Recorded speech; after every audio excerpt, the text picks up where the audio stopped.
ചെയ്യാൻ പാടില്ലാത്ത എന്തോ ഒരു സംഭവമാണ് നമ്മൾ ചെയ്യുന്നത് എന്ന ഒരു ഒരു ഒരു ജാള്യത മുഖ്യമന്ത്രിയുടെ കുടുംബത്തിനുണ്ടോ? അതാണ് എൻ്റെ സംശയം. സത്യത്തിൽ അവരോട് നമുക്ക് പറയാനുള്ള അങ്ങനെ ഉണ്ടെങ്കിൽ മുഖ്യമന്ത്രിയുടെ മകൻ അറിഞ്ഞിട്ടാണ് ഈ ഫോട്ടോ ഡിലീറ്റ് ചെയ്തത്. അതല്ലെങ്കിൽ രാജാവിനേക്കാൾ വലിയ രാജഭക്തി ആരോ കാണിച്ചതാണ്. അങ്ങനെ രാജഭക്തി കാണിച്ച ആളാണെങ്കിലും അങ്ങനെ രാജഭക്തി കാണിപ്പിച്ചതാണെങ്കിലും അവരോട് നമുക്ക് പറയാനുള്ളത് നമുക്കാർക്കും ഒരു പരാതിയില്ല.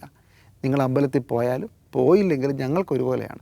അതിന് മുഖ്യമന്ത്രി വെള്ളാപ്പള്ളി നടേശൻ പറഞ്ഞ പോലെ മുഖ്യമന്ത്രി ഭക്തനാണെന്ന് പറഞ്ഞാലും മുഖ്യമന്ത്രിയുടെ ഒരു കമൻറ്റ് ഓർമ്മയില്ലേ, ആ വിളക്ക് തെളിഞ്ഞിരിക്കുന്നിടത്താണോ ദൈവം ഇരിക്കുന്നത് മറ്റോ ചോദിച്ചൊരു കമൻറ്റ് മുമ്പ് ഒരിക്കൽ വന്നിട്ടുണ്ട്. അത്രയൊക്കെ ദൈവത്തോട് അത്രയൊക്കെ അടുപ്പമുള്ളൂ, ഫൈൻ, വെൽ ഗുഡ്.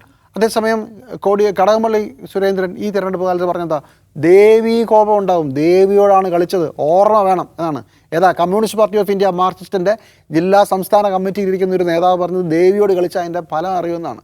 മാർക്സിനോട് കളിച്ചാൽ അതിൻ്റെ ഫലം അറിയുമെന്ന് പറഞ്ഞില്ല, ദേവിയോട് കളിച്ചാൽ അതിൻ്റെ ഫലം അറിയുമെന്നാണ് പറഞ്ഞത്. ഈ കോമഡി നമ്മൾ സ്വീകരിച്ചല്ലോ. ആരെങ്കിലും എന്തെങ്കിലും പറഞ്ഞോ, ഫൈൻ, ദാറ്റ്സ് ഓക്കെ.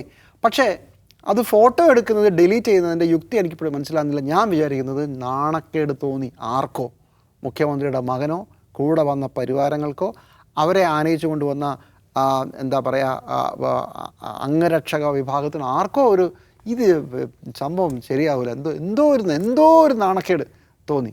അപ്പോൾ അവരോട് പറയാനുള്ള നമ്മളതൊക്കെ വിട്ടു. കമ്മ്യൂണിസ്റ്റുകാർ നിരീശ്വരവാദികളല്ല എന്നുള്ളതും മറ്റു പല കാര്യങ്ങളും നമ്മൾ വിട്ടതുപോലെ പണ്ട് അങ്ങനെ നമ്മൾ വിചാരിച്ചിരുന്നു. പണ്ട് അത്തരം കാര്യങ്ങളെല്ലാം നമ്മൾ വിട്ടെന്നേ. നിങ്ങളവിടെ നിന്ന് കയറിപ്പോരും, നിങ്ങൾ പള്ളിയിൽ പോകുന്നതിന് നമുക്ക് പ്രശ്നമില്ല, അമ്പലത്തിൽ പോകുന്നത് നമുക്ക് പ്രശ്നമില്ല, ഇനി പോയിട്ട് പോകാതിരുന്നാലും പ്രശ്നമില്ല, അവരുടെ കുടുംബമോ എന്ത് വേണമെങ്കിലും ആവട്ടെ. പക്ഷെ നാട്ടുകാരെ കൈ വെക്കരുത്, അത് കുറച്ച് കടന്ന കൈയായിപ്പോയി ആര് ജയിപ്പിച്ചാലും.